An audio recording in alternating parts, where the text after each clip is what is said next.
Barcelona picked the same fight with Real Madrid twice this week. Arsenal added the missing piece to a title defense. Manchester City fans started asking what happens now that Pep has left. And Marcus Rashford is suddenly the answer to a problem nobody thought Manchester United could solve for free. And Europe's biggest clubs might be running on empty before a ball is even kicked this season. This was a week where almost nothing that happened on the pitch mattered as much as what happened off it. This is what you missed, your recap of the biggest football stories of the week. 5 stories, all the facts, no filler. Let's get into it. Barcelona want Rodri. After already spending big this summer. But this transfer isn't really about Rodri. It's about beating Real Madrid to a player they expected to sign. Rodri reportedly wants Barcelona, and honestly, he's a better tactical fit there than at Real Madrid. Flick's possession system is almost identical to what he played under Pep Guardiola. Barcelona don't actually need Rodri. They need what signing Rodri says about Barcelona, that the world's best players choose Camp Nou again. The return to Camp Nou and Lewandowski's departure have improved their financial flexibility. But next summer changes everything. Barcelona expect to leave Camp Nou again while construction continues. Less matchday revenue, more borrowing, less room to spend. That's why this feels like an all-in move. Barcelona aren't shopping because they're suddenly rich. They're shopping because they may never have a better opportunity. Barcelona don't think they're buying Rodri. They think they're buying another era. If they're wrong, if Barcelona sign Rodri, they're not just buying the world's best midfielder. They're telling Real Madrid the transfer market belongs to them again. Brilliant strategy or one massive gamble? Manchester United just solved one of their biggest problems without spending a single penny. Barcelona passed on making Rashford permanent.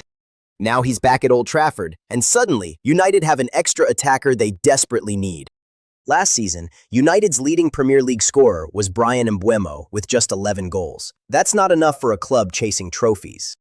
Rashford fixes multiple problems. His best position is on the left, where United still lack a true first-choice winger. He can also play on the right, or through the middle. Benjamin Šeško's injury record means United can't rely on one striker all season. Having Rashford as another genuine goal threat suddenly gives Carrick real options.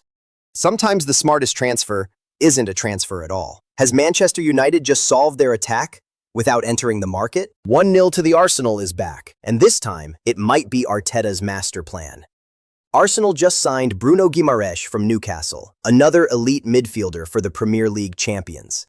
Now look at this midfield. Bruno, Declan Rice, Zubimendi, Merino, Odegaard.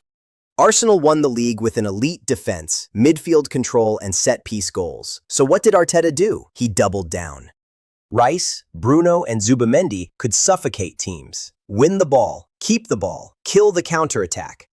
Then let Saka, Odegaard, and Gyökeres find one goal. After that, good luck. Arteta isn't building Arsenal to score 5 every week. He's building a team that might only need 1.